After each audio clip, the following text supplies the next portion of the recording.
ত্রিজগতের আজকের পর্বে আপনাদের স্বাগতম। আজকে আমরা এমন কিছু বিষয় সম্পর্কে জানাবো যা প্রতিনিয়ত আমাদের আশেপাশে ঘটছে, কিন্তু কেন ঘটছে তা আমরা জানি না। আজকে সেই না জানা বিষয়গুলোই আপনাদেরকে জানাবো।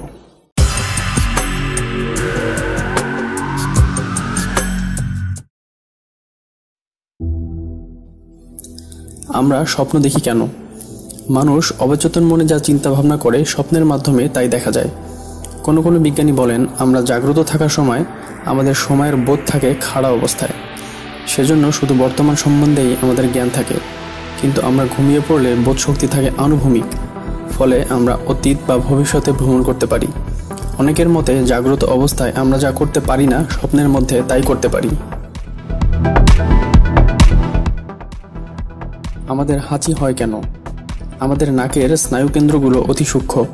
শরীরের পক্ষে কোনো ক্ষতিকর পদার্থ নাকের মধ্যে দিয়ে শরীরে ঢোকার চেষ্টা করলেই স্নায়ুকেন্দ্রে তা বাধাপ্রাপ্ত হয়, এর ফলেই হাঁচি হতে থাকে।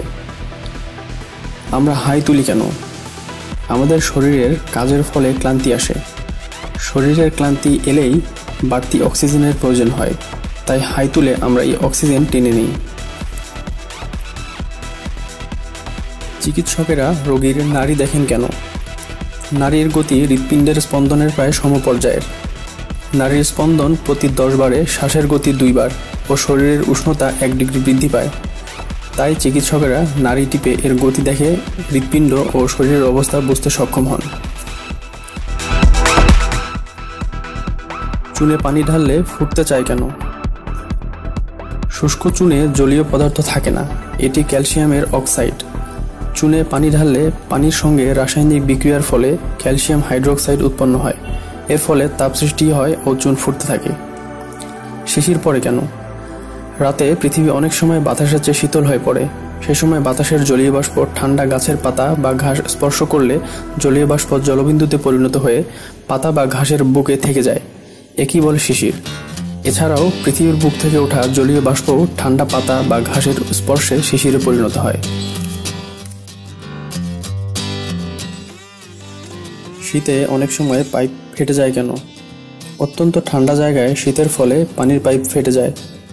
এ ধরনের ব্যাপার ঘটে বাইরের তাপমাত্রা 0 ডিগ্রি সেলসিয়াস বা 32 ডিগ্রি ফারেনহাইটের কম হলে।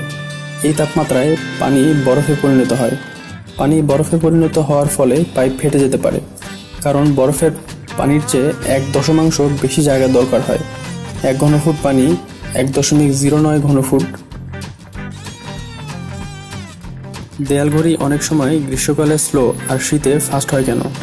পেন্ডুলাম দেয়ালঘড়ি অনেক ক্ষেত্রেই গ্রীষ্মকালে স্লো আর শীতকালে ফাস্ট হয়ে যায়। পেন্ডুলামের ধাতু গ্রীষ্মেও তাপে আয়তনে বেড়ে ওঠায় ঘড়ি স্লো হয়, আর শীতকালে সংকুচিত হয় ফাস্ট হয়। স্টেনলেস স্টিলে মরিচা ধরে না কেন? স্টেনলেস স্টিলে মরিচা ধরে না কারণ এতে কার্বনের চেয়ে বেশি পরিমাণে ক্রোমিয়াম থাকে। প্রথম বিশ্বযুদ্ধের ঠিক আগেই এই সংকর ধাতু আবিষ্কারের আগে ইস্পাতে দারুণভাবেই মরিচা ধরত। একজন ইংরেজ বিজ্ঞানী হ্যারি ব্রিয়ারলি দেখেন ইস্পাতে বেশি পরিমাণে ক্রোমিয়াম মিশ্রিত করলে মরিচা ধরে না।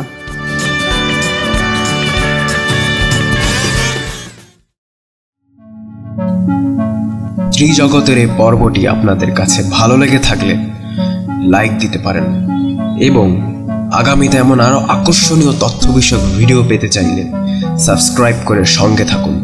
ধন্যবাদ।